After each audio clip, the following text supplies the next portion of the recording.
warahmatullahi wabarakatuh. Perkenalkan, nama saya Ardiansyah Saputra dengan NIM 20356125002. Saya dari Prodi Syariah Ekonomi Bisnis Islam atau Akuntansi Syariah. Nah, di sini saya akan membahas landasan epistemologi ilmu. Epistemologi ilmu adalah cabang filsafat yang menyelidiki asal, sifat, metode, dan batasan pengetahuan manusia ketika diterapkan pada ilmu. Epistemologi menjadi pilar fundamental yang mempertanyakan bagaimana kita tahu apa yang kita tahu secara ilmiah dan apa yang membuat pengetahuan ilmiah itu sah atau valid. Analisis ini akan menguraikan dua aspek utama dari pilar epistemologi ilmu: cara memperoleh pengetahuan manusia dan struktur dari pengetahuan itu sendiri. Nah, yang pertama, cara memperoleh pengetahuan. Secara historis, ada tiga aliran pemikiran utama yang mencoba menjawab pertanyaan tentang bagaimana manusia memperoleh pengetahuan yang benar. A. Rasionalisme. Rasionalisme adalah aliran yang menyatakan bahwa sumber utama pengetahuan adalah akal atau rasio, bukan pengalaman indrawi. Bagi rasionalis, pengetahuan yang sejati bersifat a priori, artinya didapat sebelum atau terlepas dari pengalaman. Poin pertama, tokoh kunci: René Descartes, Baruch Spinoza, Gottfried Leibniz. Poin kedua, metode. Deduktif pengetahuan dibangun dari prinsip-prinsip atau ide-ide dasar yang dianggap pasti atau aksioma. Kemudian kebenaran-kebenaran baru diturunkan secara logis dari sana. Poin ketiga, contoh klasik. Matematika kita tahu bahwa 2 tambah 2 4. Bukan karena kita berulang kali menguji 2 benda ditambah 2 benda, tetapi karena itu adalah kebenaran logis yang intern. Slogan Descartes, cogito ergo sum, atau aku pikir maka aku ada, adalah contoh upaya menemukan kebenaran dasar yang tak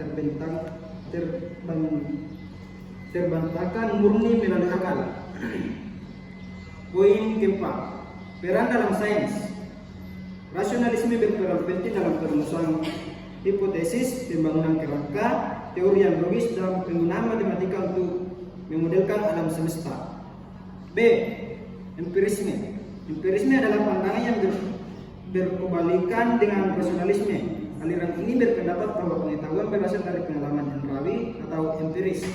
Tidak ada pengetahuan a priori. Semua pengetahuan bersifat a posteriori atau didapat setelah berpengalaman.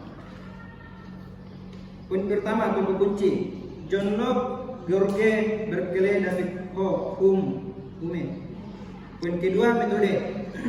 Induktif, pengetahuan dibangun dari pengamatan khusus atau data fakta yang kemudian ditarik menjadi sebuah kesimpulan atau generalisasi umum. Poin ketiga, contoh klasik. John Locke menggambarkan pikiran manusia saat lahir sebagai tabilan rasa atau kertas kosong. Pengetahuan bahwa api itu panas dapat bukan melalui penalaran, tetapi murni karena berpengalaman indera atau merasakan panas atau melihat api membakar. Peran dalam sains. Poin keempat, peran dalam sains. Ini adalah tulang punggung dari metode ilmiah modern: observasi, eksperimentasi, pengumpulan data, verifikasi. Sains sangat tergantung pada bukti empiris untuk menguji hipotesis. 2. Struktur pengetahuan ilmiah. Pengetahuan ilmiah adalah kesimpulan fakta yang memiliki struktur hierarkis yang sistematis, di mana setiap komponen dibangun di atas komponen lainnya. Struktur ini umumnya terdiri dari A. Fakta. Ini adalah landasan dari pengetahuan ilmiah. Fakta adalah data atau hasil pengamatan objektif yang dapat direplikasi oleh siapa saja. Contoh, air mendidih pada suhu 100 Celcius atau pada tekanan 1 atm. Konsep adalah abstraksi atau ide yang digunakan untuk mengkategorikan atau memberi makna pada fakta-fakta konsep. Konsep adalah kosakata yang digunakan ilmuwan untuk berpikir dan berkomunikasi. Contoh, massa, gravitasi, sel, evolusi, kita tidak bisa melihat energi secara langsung, tetapi kita menggunakan konsep itu untuk menjelaskan fakta dan pengamatan. C. Prinsip atau hukum. Prinsip atau hukum ilmiah adalah generalisasi dari fakta-fakta. Ini adalah pernyataan yang menggambarkan pola atau hubungan yang konsisten di alam. Seringkali diekspresikan secara matematis. Hukum menjelaskan apa yang terjadi secara konsisten. Contoh, hukum gravitasi Newton atau menjelaskan bagaimana dua benda saling tarik-menarik. Hukum termodinamika atau menjelaskan bagaimana energi berlaku. Jadi itulah tadi materi dari saya. Sekian dari saya. Assalamualaikum warahmatullahi wabarakatuh.